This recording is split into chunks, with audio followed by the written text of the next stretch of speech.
Topic tense का second part हम पढ़ेंगे प्रेजेंट का कंटिन्यूअस।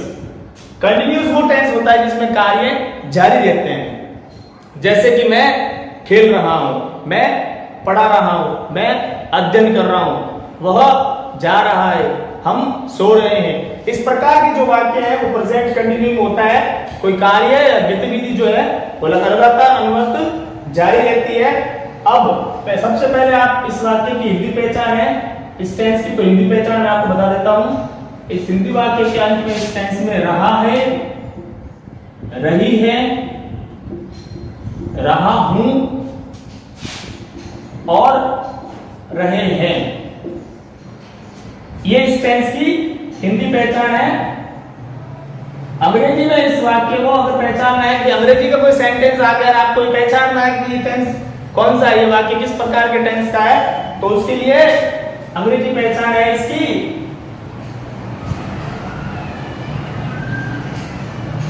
एट दिस टाइम, या फिर मोमेंट, दूसरा regular, now, still, in these days and etcetera. अब इस प्रकार का जो वाक्य होता है हिंदी में वो कैसा होता है, उसका उदाहरण समझते हैं हम एग्जाम्पल के तौर पर। जैसे कि हम सभी गांव जा रहे हैं, हम सभी गांव जा रहे हैं। ये वाक्य हमको पहचानना है कि कौन से टेंस का है, तो इसके वाक्य के सबसे अंत में देखिए रहे हैं, तो ये रहा रहे हैं, मतलब इससे स्पष्ट होता है कि ये जो हिंदी वाक्य है वो प्रेजेंट कंटिन्यूअस टेंस का है। और इस टेंस को, इस वाक्य को हम अंग्रेजी में किस प्रकार से ट्रांसलेट करेंगे, क्योंकि हमारा मुख्य उद्देश्य हिंदी वाक्य को अंग्रेजी में ट्रांसलेट करना ही या उसको सीखना ही है। तो इस उद्देश्य की पूर्ति के लिए हम आपके सामने एक स्ट्रक्चर देते हैं प्रेजेंट कंटिन्यू के अफर्मेटिव वाक्य का। Subject plus is, are, am, ये हेल्पिंग वर्ब है। उसके बाद में मेन वर्ब की फर्स्ट फॉर्म और उसके साथ में आईएनजी, फिर ऑब्जेक्ट का प्रयोग करेंगे। और ये इसका सेंटेंस स्ट्रक्चर है। अब इसमें देखिए हेल्पिंग वर्ब जो है वो बी टाइप की आई है, प्रेजेंट की बी टाइप, जिसका अध्ययन हम पहले के अध्याय में कर चुके हैं। Present simple, present continuous tense में, एफर्मेटिव में ये तीन प्रकार की क्रियाएं आई हैं। ये क्रियाएं जो है वो है be type, present.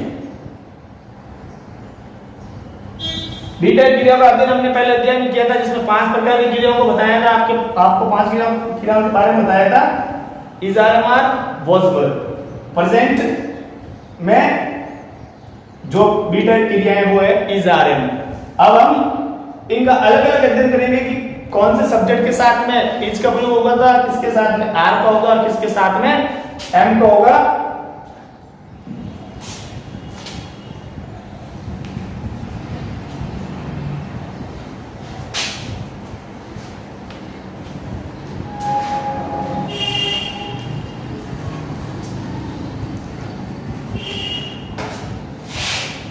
Is, are, am. एक वचन सब्जेक्ट ही, सी, इट और किसी व्यक्ति के नाम के साथ में या फिर सिंगुलर नाउन के साथ में इसका प्रयोग होता है। वी, यू, दे या फिर कोई प्लूरल नाउन है तो उसके साथ एम का, आर का प्रयोग होगा। और एक अकेला सॉलिटरी आई जिसके साथ में एम का प्रयोग होगा। अब जो हमने सेंटेंस लिखा था कि हम गांव जा रहे हैं,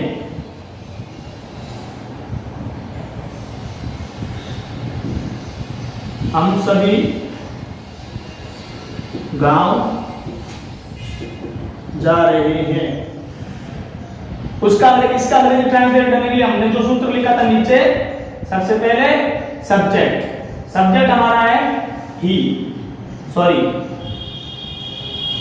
वी। अब देखिए सब्जेक्ट के बाद में इज, आर, एम, तो इज, आर, एम में से वी के साथ में क्या आने की क्रिया, हेल्पिंग वर्ब, वो देखेंगे हम। वी है आर के बिल्कुल अपोजिट में, तो इसके साथ में हेल्पिंग वर्ब का प्रयोग होगा आर। उसके बाद में सब्जेक्ट के साथ में इज, आर, उसके बाद में मेन वर्ब की फर्स्ट फॉर्म, मेन वर्ब है इसमें गो, और इसकी पहली फॉर्म गो ही है। और उसके साथ में सूत्र में लिखा हुआ देखिए आप आईएनजी,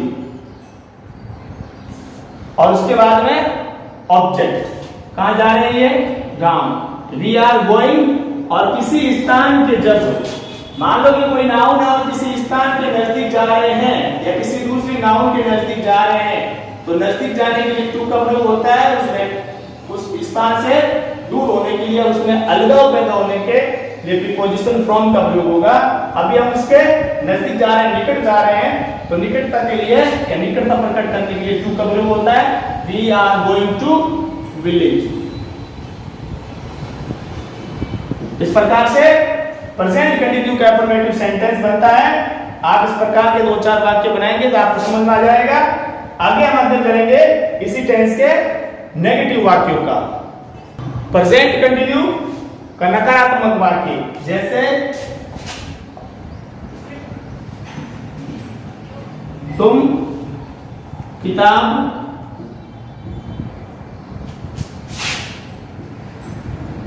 नहीं पढ़ रहे हो।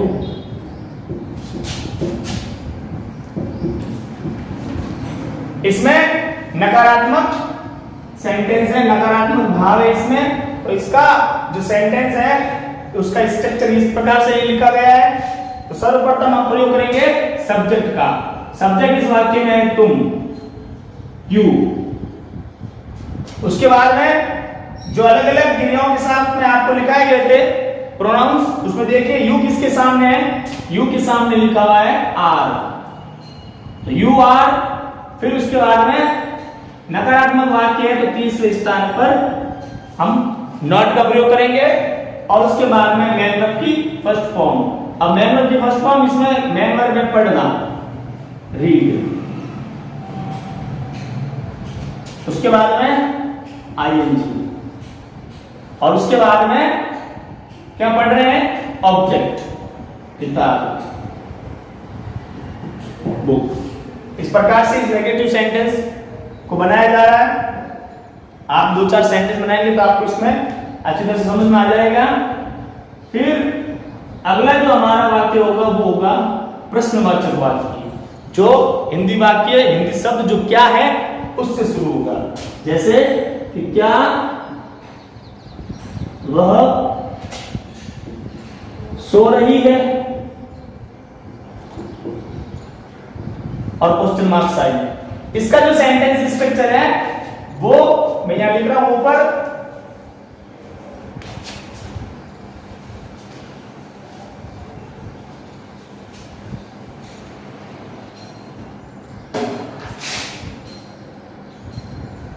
इज, आर, एम सब्जेक्ट, उसके बाद में मेन वर्ब की फर्स्ट फॉर्म, फिर आईएनजी, ऑब्जेक्ट और क्वेश्चन मार्क। अब क्या वह सो रही है, हिंदी वाक्य क्या से प्रारंभ हुआ और अंत में प्रश्नवाचक वाक्य। इसका मतलब ये इंट्रोगेटिव सेंटेंस है किसी चीज को कंफर्म करने के लिए। अब इसका जो सेंटेंस स्ट्रक्चर वो दे रखा है, अब हम इसको अंग्रेजी में ट्रांसलेट करते हैं। तो सर्वप्रथम देखिए आपको सब्जेक्ट ढूंढना है। सब्जेक्ट हमारे पास में वह रही है, यानी जो सब्जेक्ट है हमारा वो फेमिनाइन है, और फेमिनाइन में एक वचन के लिए सी का प्रयोग होता है। तो सब्जेक्ट है हमारा सी। अब देखिए हमने सब्जेक्ट दूसरे नंबर पे है, इससे पहले हमको हेल्पिंग वर्ब का प्रयोग करना। तो सी के साथ में हेल्पिंग वर्ब आप उस टेबल में देखिए इज का प्रयोग है, तो इज सी। उसके बाद में मेन वर्ब की फर्स्ट फॉर्म स्लीप। और उसके साथ में आईएनजी, और उसके बाद में इसमें कोई ऑब्जेक्ट नहीं होता है, कुछ क्रियाएं होती है जैसे दौड़ना, हंसना, रोना, सोना, नहाना, ये जो क्रियाएं होती है वो बिना ऑब्जेक्ट की होती है, इसमें कोई ऑब्जेक्ट नहीं होता है। इट्स स्लीपिंग और क्वेश्चन मार्क साइन। इस प्रकार से ये इंट्रोगेटिव वाक्य भी आपके यहां पर पूरा हुआ है। आगे हम अध्ययन करेंगे इंट्रोगेटिव नेगेटिव वाक्य का, तब तक आप इसको नोट कीजिए। नेगेटिव के बाद में नेगेटिव प्लस उसके साथ में इंट्रोगेटिव, जैसे इसमें कि प्रश्न भी पूछा जा रहा है उसके साथ में नहीं का भी जिक्र किया गया है। जैसे क्या तुम मेरे साथ नहीं चल रहे हो?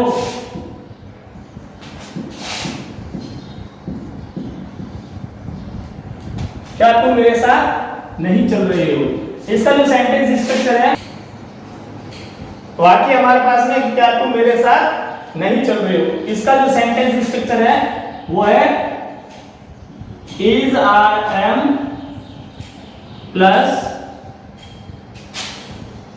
Subject plus not, main verb की फर्स्ट फॉर्म के साथ में आईएनजी, फिर ऑब्जेक्ट और क्वेश्चन मार्क साइन, क्योंकि वाक्य इंट्रोगेटिव इसलिए प्रश्नवाचक वाक्य का प्रयोग हुआ है पीछे। अब इस सेंटेंस स्ट्रक्चर के माध्यम से हम इस हिंदी वाक्य को यहां पर लिखेंगे। क्या तुम मेरे साथ नहीं चल रहे हो? सब्जेक्ट सबसे पहले पता करो यू। अब यू के साथ में आप टेबल देखेंगे तो उसके सामने आपको आर मिलेगा, तो आर यू, फिर तीसरे स्थान पर नॉट। क्या तुम मेरे साथ नहीं चल रहे हो या क्या तुम मेरे साथ नहीं आ रहे हो, एक ही वाक्य है। Are you not coming with me? Are you not coming with me? इस प्रकार से इस वाक्य को हमने हल किया है। इस प्रकार ये प्रेजेंट कंटिन्यूअस टेंस जो है आपके यहाँ पूरा होता है। I hope you will understand and learn it. Thank you.